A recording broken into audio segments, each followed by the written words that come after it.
Hi everyone, I hope you all are doing great, and I hope you liked my previous video about the Varna system which existed before caste system in India. This video is continuation from the previous video. If you haven't watched the previous video, I suggest that you first see that video to understand this video. In the previous episode, we explored how the Varna system functioned relatively smoothly during the Pre-Vedic and Vedic eras. Now let us delve into the developments that followed. The post-Vedic period witnessed an emergence of corruption or the bias within the system, and as social divisions appeared, the marginalized took refuge in alternative philosophies of Hinduism such as Buddhism and Jainism. During this time, Buddhism was also trying to increase its foothold, and to do so, various debates were organized to call Vedic ritual system and Varna system flawed, and various rulers helped to build Buddhist monasteries, which boosted the conversion and thus increasing a sense of betrayal in some. Emperor Ashok alone commissioned 55,000 monasteries. Though we should note that Buddhism was also initially a branch of Hinduism, and it was not a religion, rather a philosophy like other philosophies of Hinduism. For example, Charvak, which denies existence of God, and Advait, which is somewhat monotheistic in nature. I know it might sound a bit oblivion to many, but I will cover the philosophies of Hinduism in some other video. The medieval period in India, which existed between 1100 to somewhere 1750 CE, was marked by significant socio-political upheaval. During this era, Islamic invaders established long-standing dominion over vast regions of India. To sustain their rule, they sought to recruit local workforces and bolster their armies while simultaneously expanding the influence of Islam. Converting Hindus to Islam became a central objective, though it proved far from easy for a deeply rooted society. To undermine Hindu resistance and cultural identity, invaders frequently demolished temples and constructed mosques over the ruins of the temples, acts designed to demoralize the population. Despite initial fierce resistance, the period became infamous for widespread atrocities and forced conversion as part of their campaign to consolidate power. The invaders primarily targeted the Shudras, perceiving them as the easiest group to convert by spreading propagandas about inequality in the society. Promises of equality under Islam were used as a lure, though these assurances were never fulfilled. Even today, caste-based biases can still be observed within the Indian Muslim community. Amid this turmoil, notable resistance movements emerged, demonstrating the determination to preserve Hindu cultural and religious identity. And thus, the rise of Sikhism happens. The Sikh gurus became symbols of resistance, advocating for equality and justice against Islamic oppression. In a tradition of immense sacrifice, Hindu families would dedicate their eldest son to be a Sikh, transforming him into a warrior to defend Hinduism. The brutal martyrdom of Sikh gurus, including being sawed alive or entombed in walls, highlights the extreme violence of the era. Under visionary leaders like Bajirao Peshwa, the Marathas emerged as staunch defenders of Hinduism. Despite being a Brahmin, Bajirao championed inclusivity by elevating leaders from diverse social backgrounds. These movements were pivotal in resisting oppression and fostering unity amid a period of immense hardship. These reign of Turkish, Persian, Afghan and Mughal rulers also brought severe persecution for non-Muslims, like capital punishment for not converting into Islam was common. The imposition of the jizya tax, a tax for just being a non-Muslim, was imposed to enforce Islam. Hindus were forced to abandon their sacred thread or janu or face death. Stories recount how during Aurangzeb's reign, janus were forcibly removed in kilos every day as part of his oppressive measures.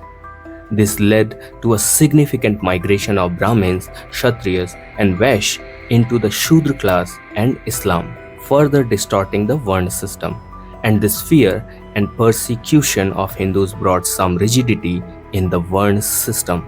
While Brahmins fought to protect Hinduism and Kshatriyas defended Brahmins, the Vaishya and Shudras struggled to protect their livelihood and trades. Even Hindu kings were forced at times to ally with the invaders due to infighting among Hindu rulers, exactly what Islamic invaders desired. The mixing of Vedic traditions with Islamic customs gave birth to movements like Sufism, which further diluted the traditional Varna system and propagated a new ideology.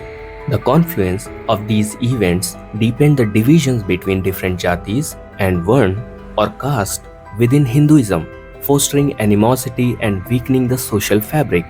And then came the Europeans. When the Europeans arrived in India, they gave a new name to the social hierarchy that had existed for thousands of years as the Varna system, introducing a new term, caste system, about 500 years ago. The term caste was derived from the Portuguese word casta, meaning lineage or race. The earliest empirical account of the caste system in India was provided by Duarte Barbosa, a 16th century Portuguese writer, traveler, and officer. Unlike original interpretations based on religious scriptures, Barbosa's observations were drawn from conversations with common people.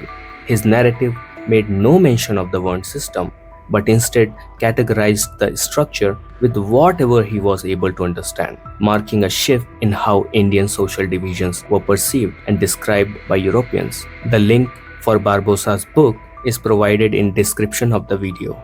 While the caste system became associated with India, hierarchical structures were far from unique to the subcontinent. In Mexico, following European colonization, the Spanish introduced the casta system, rigidly classifying people by race and heritage. In France, society was stratified into three entrenched classes: nobility, clergy, and peasants, until the force of the French Revolution dismantled it. In Sri Lanka, the Dutch imposed their own version of caste system, while the Spanish colonization of the Philippines introduced a similar social structure, even renaming the region after the King Philip of Spain. European societies themselves maintained hierarchical orders. In Germany, outcast groups like unhörliche Leute, or the disgraceful people, including janitors, were marginalized. England had its rigid social division of king, noble, knights, and peasants, with outcast roles like gong formers or the toilet cleaners forced to live in a squalid condition outside London. Entire communities, such as the Cagots in France, were deemed untouchable, while the Romani people faced a systemic exclusion across Europe for over a millennium. Even in the United States, racism became a pervasive framework of division. European settlers displaced indigenous people and later enforced brutal racial segregation against African Americans and indigenous people, perpetuating systemic exclusions and oppression. Across time and continents, from caste to class to race, these systems were employed to divide and control societies only to serve Europeans. The current structure of the caste system is largely shaped by transformations that occurred during the collapse of the Mughal Empire and the rise of British colonial power. The British administration, through censuses and classifications, entrenched caste divisions, creating a more rigid and stratified framework than had previously existed. After Duarte Barbosa's early observations, little of significance was added to the understanding of the Varna system by European scholars for the next 250 years. In 1608, the East India Company arrived in India, driven by lucrative trade prospects.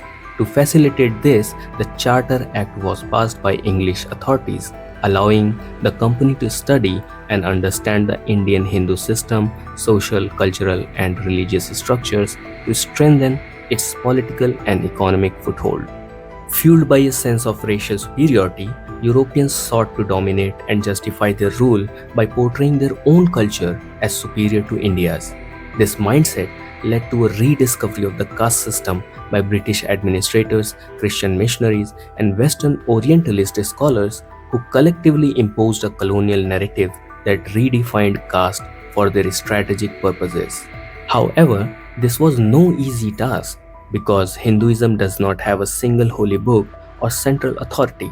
Thus, when British efforts to convert Hindus faltered due to inclusive and flexible nature of Hinduism, they adopted a different approach. Malign Hinduism itself. Lacking a central text or religious authority to target, they picked another fault line. The British focused on the caste system, reinterpreting and rigidifying it. Brahmins and Kshatriyas were depicted as oppressive custodians of religious orthodoxy and Hindu philosophy, making them a key target, where Vaishya and Shudra were portrayed as victims of an unjust hierarchy, a portrayal that often ignored the socio-economic complexities of the time. Ironically, during this period, nearly 400 of the 500 princely states were ruled by the Shudra leaders, challenging the British narrative. So, to understand modern caste system and how wrongfully it has been mistaken interchangeably with the Varna system, we must understand all the aspects, conditions, constraints, and changes which Varna system has faced since its inception. In this video, we understood how during Islamic rule, a lot of population was converted into Shudras or into Islam. We also understood that caste system was a European narrative to suit their purposes.